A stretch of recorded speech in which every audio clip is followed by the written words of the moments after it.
Saudi अरब, Qatar और पाकिस्तान का तीर निशाने पे जा लगा है। एक तरफ तो ट्रंप जो पिछले चंद घंटों से उसके होश ठिकाने आना शुरू हो चुके हैं। इन सब में पाकिस्तान का किरदार निहायत ही अहमियत का काबिल है। तो दूसरी तरफ अरब ममालिक जो है वो भी ईरान के लिए अब स्टैंड लेना शुरू हो चुके हैं, जिसकी किसी को तवक्को भी नहीं थी। तो नाज़रीन, इस्राएली अखबार ने भी अब इसको क्लेम करना शुरू कर दिया है कि ट्रंप को इस हमले स्लेज हैमर जो ऑपरेशन उसने लॉन्च करना था उसके लिए रोका गया है, ट्रंप को प्रेशराइज किया गया है।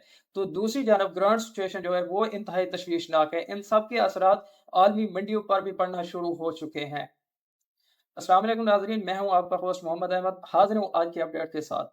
नाज़रीन किराम, जैसा कि आप सबको मालूम है कि पहले भी ट्रंप ये ऐलानात करता आ रहा है कि मतलब कोई भी ऑपरेशन जो है उसे रोकना होता तो उसमें ये कहता था कि ये पाकिस्तान की दरख्वास्त के ऊपर ऐसा किया गया है। लेकिन इस बार तो बस सिचुएशन थोड़ी-सी मुख्तलिफ है। उसने जो दावा किया है वो ये किया है कि उन्होंने अपने इत्तेहादियों के कहने पर जो ऑपरेशन लॉन्च करना था स्लेज हैमर ईरान के खिलाफ उसको रोका है। वो मुबालिग यानी वो इत्तेहादी लोग जिनकी सरज़मीन इस्तेमाल करके अमेरिका ईरान के ऊपर अटैक करता था, जिनकी सरज़मीन पर अमेरिका के अड्डे मौजूद हैं, उन सरज़मीन के ऊपर से वो ईरान के ऊपर अटैक करता था, तो उन ममालिक के कहने के ऊपर उन्होंने ये ऑपरेशन फ़िलहाल रोक दिया है। नाज़रीन किराम, तो दूसरी जानब पाकिस्तान जो है वो भी अपनी बैकडोर चैनल से डिप्लोमेसी के ज़रिए जो इन तमाम मामलात को हल करने की अपनी भरपूर कोशिश कर रहा है। पिछले 24 घंटों में तकरीबन 2 मरतबा पाकिस्तान के पीएम के टेलीफ़ोनिक राब्ता हुआ है कतर के अमीर के साथ। नाज़रीन किराम, ये कोई रूटीन के आम रवाबित नहीं है, बल्कि पाकिस्तान की बैकडोर चैनल डिप्लोमेसी का एक मुँह बोलता सबूत है। नाज़रीन किराम, अगर तसव्वुर करें ये स्लेज हैमर ऑपरेशन लॉन्च हो जाता तो इस खित्ते में जंग का रुकना एक ख्वाब ही रह जाता, क्योंकि इस जंग ने बहुत तरीर ही जाना था। इसकी तबाही ना सिर्फ़ इस खित्ते के ऊपर बल्कि पूरी दुनिया के ऊपर पड़नी थी।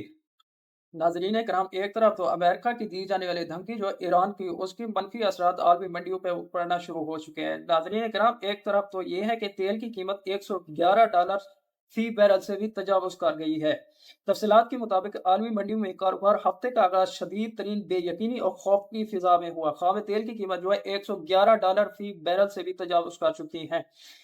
इसके संगीन सूरत-ए-हाल की वजह अब नया हुर्मुज़, वो कहता है कि इन सब के संगीन सूरत-ए-हाल की वजह अब नया हुर्मुज़ के आस-पास बढ़ती हुई कशीदगी है, जिसके बारे में एक खदशा ज़ाहिर किया जा रहा है कि ये दुनिया को तवानाई के एक और शदीद बहरान की से दो-चार कर सकता है।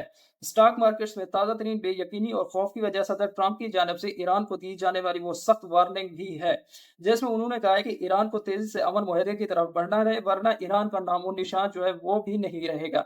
जबकि इससे पहले भी ट्रंप जो है वो एक पूरी सिविलाइजेशन को ख़त्म करने की धमकी देते आ रहे हैं।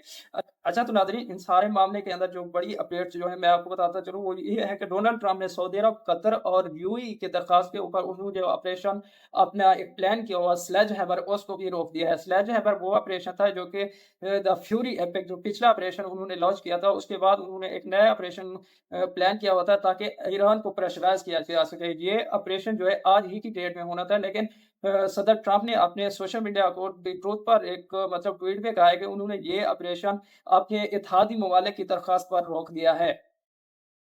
नाज़रीन करम, इससे पहले अमेरिका ने द प्रोजेक्ट फ्रीडम शुरू किया था ऑपरेशन, उसको भी सऊदी अरब के कहने के ऊपर रोका गया था। पहले तो पाकिस्तान के कहने के ऊपर रोका गया था, लेकिन इसमें सऊदी अरब ने भी एक किरदार अदा किया था, क्योंकि सऊदी अरब ने अपनी सरज़मीन ईरान के खिलाफ इस्तेमाल करने की अमेरिका को इजाज़त नहीं दी थी, जिस बिना पर वो प्रोजेक्ट भी नाकाम हो चुका है। तो दूसरी जानब इस ऑपरेशन को जो रोका गया उसमें ट्रंप ने कहा है कि इन अज़ीम इत्तेहादियों के कहने के ऊपर मैंने ये ऑपरेशन रोक दिया है, लेकिन ये जो मुआहदा है अभी मतलब कि मुआहदे के मामलात तय पा रहे हैं। अगर ईरान तयशुदा मामलात के मुताबिक इन तमाम मुआहदे के ऊपर नहीं आता है, यानी डील नहीं करता, तो ये ऑपरेशन दोबारा शुरू हो सकता है।